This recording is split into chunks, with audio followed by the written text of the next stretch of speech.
रावण ने अपने भाइयों के साथ घोर तप किया। ब्रह्मा जी और शंकर जी वरदान देने के लिए गए। स्वयं शिव जी कहते हैं, मैं ब्रह्मा मिली देवर देना, मैं ब्रह्मा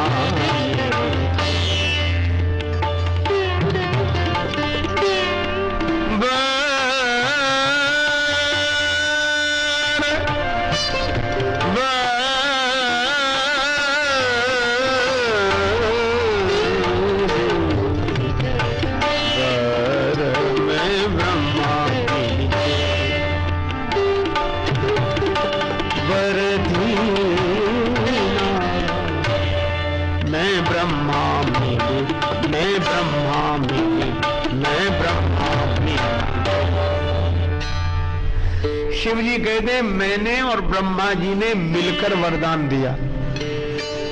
अब यह बड़ी विचित्र घटना है। अब तक आपने यही सुना होगा और पढ़ा होगा कि जिसके लिए तपस्या करो वो एक देवता आता है, वरदान देकर चला जाता है। पर यहां दो आए, ब्रह्मा जी और शंकर जी। क्यों? क्योंकि ये जानते थे कि रावण क्या वरदान मांगने वाला है। और रावण ने वरदान क्या मांगा? हम काहू के मर ही न मारे। कैसा विचित्र वरदान है कि हमको कोई न मार सके। और इसमें व्यंग्य क्या है? चाहे हम सबको मार डालें, हमें कोई ना मार सके, हम सबको मार डालें, हमारा कोई विरोध न करे, हम चाहे सबका विरोध करें, हम चाहे सबको मिटाएं पर हमें कोई ना मिटाए।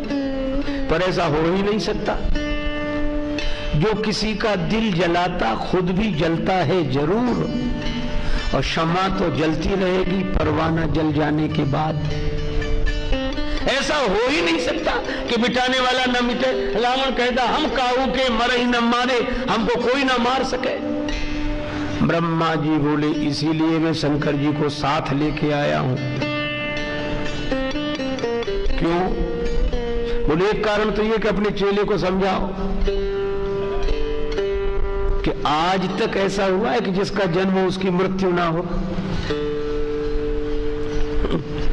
और 10 खोपड़ी वाला है रावण, चाहे सोचने की 10 गुनी शक्ति आ जाए, पर ऐसा हो नहीं सकता कि जिसका जन्म हो उसकी मृत्यु ना हो।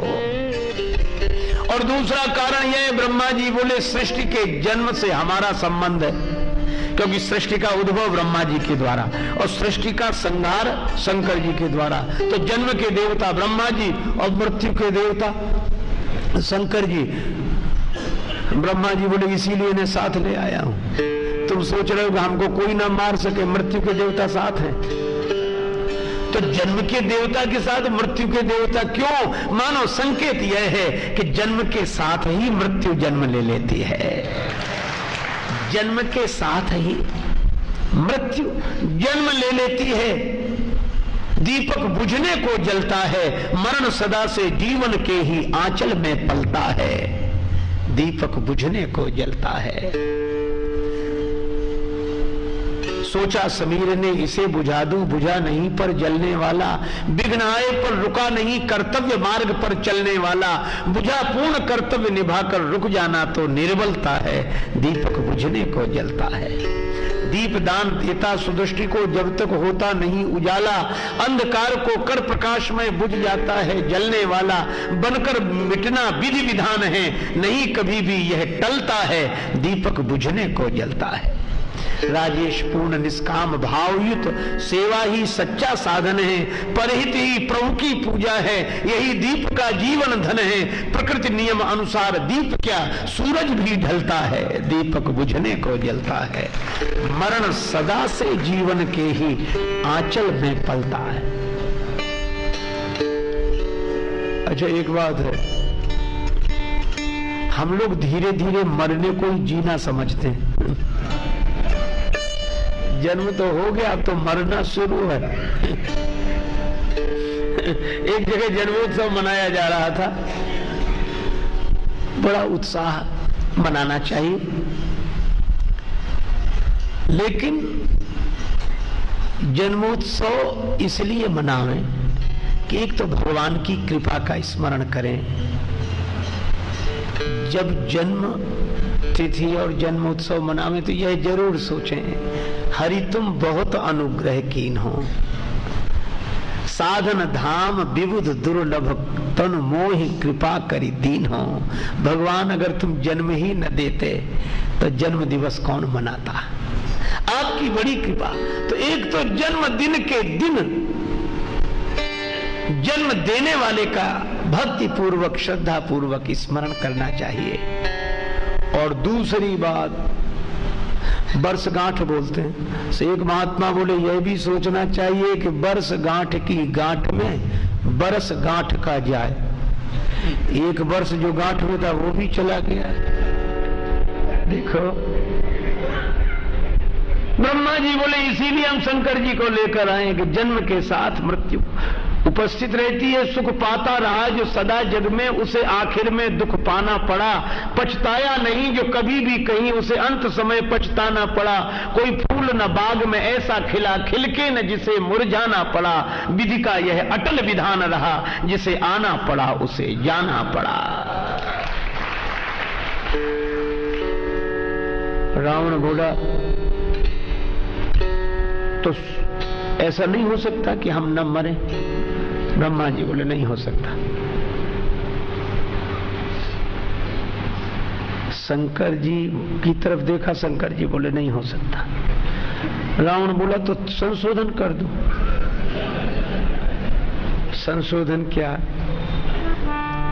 हम मरे तो मनुष्य के हाथ से मरे, और मनुष्य के साथ एक नाम लिया, वानर मनुज जाति दुई बारे वानर मनुज जाति,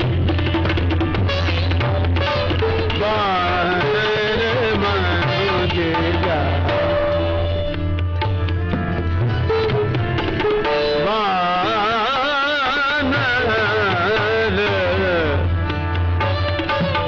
मनुज जाति जाति मनुज जाति जाति मनुज जाति जाति कोई वानर मनुज जाति। अगर मरे तो हम दो के हाथ से, बंदर और मनुष्य। अजीब वरदान है। रावण दानवी स्वभाव वाला है, दानवता की वृत्ति उसके जीवन में प्रकट हुई है, और दानवता चाहती है कि हम कभी न मिटे, चाहे हम सबको मिटा डालें, हम सबको मिटाएं पर हमें कोई ना मिटाए। पर रावण ने वरदान मांगा कि मनुष्य के हाथ से मरे, तो संकेत क्या है कि ये दानवता जब मिटेगी तब मानवता के द्वारा ही मिटेगी, इसके अलावा कोई उपाय नहीं है। दानव मानव के द्वारा ही, दानवता को मिटाने के लिए मानवता। इसलिए रावण कहता मनुष्य के हाथ से मरे। लेकिन अब एक संकेत आप और ध्यान देंगे कि बंदर और मनुष्य के हाथ से, ऐसा मनुष्य जो बंदर का स्वामी हो। पर समस्या क्या है? उसी मानव के द्वारा दानवता मिटेगी जो मनुष्य बंदर का स्वामी हो। और ये बंदर कौन है? अगर देखा जाए तो बंदर अपनी चंचलता के लिए बहुत प्रसिद्ध है। शाखा से शाखा पर जाए, कभी स्थिर नहीं रहता। इसी तरह ये मन कभी स्थिर नहीं रहता, ये मन ही बंदर है। कबीरदास जी महाराज ने तो व्यंग किया है। वे कहते हैं, एक अचंभा हमने देखा बंदर दूहे गाय, दूध दूध को सब पी ले वे घी वो बनारस जाए।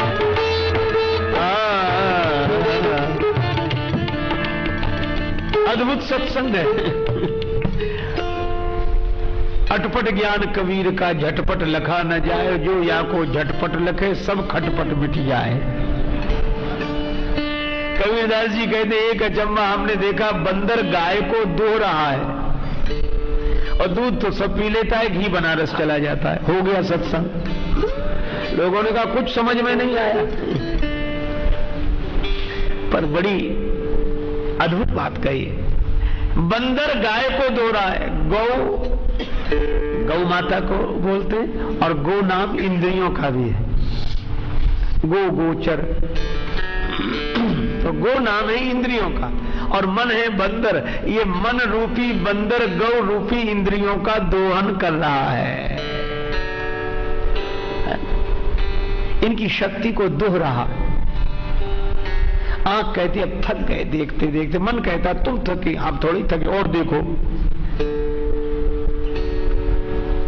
आंख झपकती है बार बार, मन कहता है पानी के छींटे दो, जरा आलस दूर को, और देखो। इसकी जो शक्ति है इसको दिन दिन छीन कर रहा मन ही। तो कान कहते हैं अब नहीं, थोड़ा और सुनो। तो ये इंद्रियों की शक्ति का दोहन कर रहा है, इंद्रियों को दोह रहा है। और दूध तो सब पी ले। दूध पी लेने का मतलब यौवन की जो शक्ति थी वह तो ये सब पी जाता है।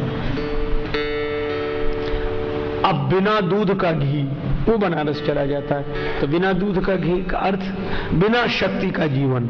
अब आया बुढ़ापा, न हाथ उठे न पांव उठे, ये बिना दूध का घी है।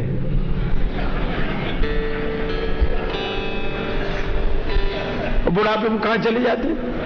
बोला चलो काशी चले, मरेंगे तो मुक्ति मिलेगी, वहीं चलेंगे। तो मेरा यह आशय नहीं है कि काशी में शरीर छोड़ने से मुक्ति नहीं मिलती। हमारा यह दृढ़ विश्वास है, भगवान शिव कभी असत्य नहीं कहेंगे। मैंने पहले भी कहा, काशी मरत जंतु अवलोकी, जासु नाम बल करो विशो की।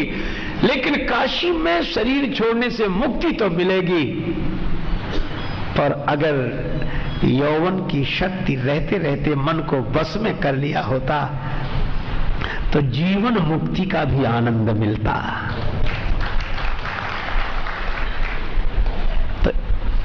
तो कबीरदास जी की भाषा में यह मन बंदर है, मन बंदर है। अच्छा, तो इस बंदर का जो स्वामी हो, इसका अर्थ है वही मनुष्य, वही मानव दानवता पर विजय प्राप्त कर सकता है जिसने अपने मन को अपना सेवक बनाया हो। मन जिसके बस में हो, जो मन के बस में न हो। और जो मनुष्य मन के बस में हो उससे क्या दानवता मिटेगी? दानवता तो उससे मिटेगी मन जिसके बस में हो। इसलिए हमारे राम जी वानर के स्वामी हैं, हनुमान जी के स्वामी हैं, और हनुमान जी के नहीं जितने वानर हैं सबके स्वामी हैं। ये मन की जितनी चंचल वृत्तियां, जो सबका स्वामी हो, ऐसे मानव के अवतरण से ही दानवता मिटेगी।